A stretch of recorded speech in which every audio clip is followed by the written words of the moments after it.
picky, my guy. And one thing I try to tell the kitchen staff, because they have this stigma in the restaurant, or if it's a celebrity, or if it's the owner, or if it's the owner's wife, or family, close friend, or a VIP, VIP. And I always tell them, so same What that person, mean? Yeah, right? exactly.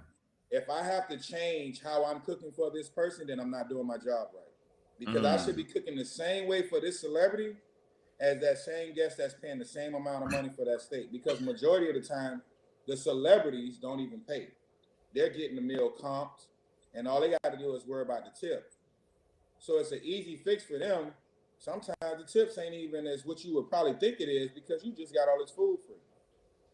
So I mm, treat them no different. One thing about Prime 112 that I liked about Miles, which is the owner, Miles Chef.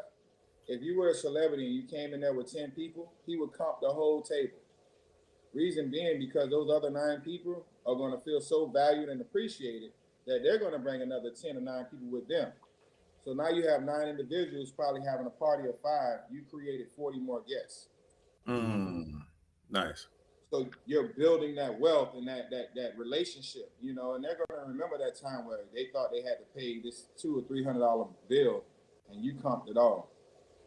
Oh, Mm. they coming back, and they gonna tell a friend. Everything's about social networking now, so word of mouth. You can lose 25 guests from a restaurant by one bad comment. Yeah. Mm. It's hard to gain 10 guests. You know what I'm saying? So you're always thinking of it that way. No, good stuff. Da, what's you got some questions for him for Chef T? Yeah. So when you say you don't have to have like a you don't have to have like a license or any like formal education. So how did you go about getting, how should I say it, getting to the point where you could work in in a kitchen with the people who had the education? Like, what personal education did you go through to prepare you for that moment? Because obviously you still got to go through some learning on your own side, so that way when their order comes through, you know exactly how to make that order, or if a request comes through, you know how to meet that request. Oh, I know how to cook that, or we don't have this. I know the other substitute to this piece of ingredient. You know Right, what I'm saying? Like, how did right. you educate yourself? So I took the long route because I didn't go to school, and I felt like I was a late bloomer because football was my first sport. Mm-hmm. And I didn't, because I didn't take that route of wanting to be a chef. I didn't know so much things, bro.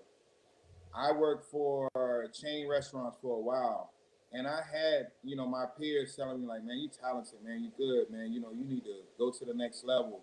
And in my mind, I felt like I wasn't ready yet because I'm not going to jump into anything that I know that I'm not ready for. So I built that body of work of team building, learning how to cook a steak, learning how to put a diamond on the steak, knowing my temps from using my hands, because you can find out what's the temperature of a steak by using this piece right here of your hand. You Mm. get familiar with this, you can get familiar with a steak because there's no bone there. So that's the same thing as touching a steak. These are things that I taught people because you start out with thermometers, but the thermometers are going to slow you down because in the kitchen, man, every second counts. So if you got Mm. to sit there and stick a thermometer in there and wait till it get to a temperature,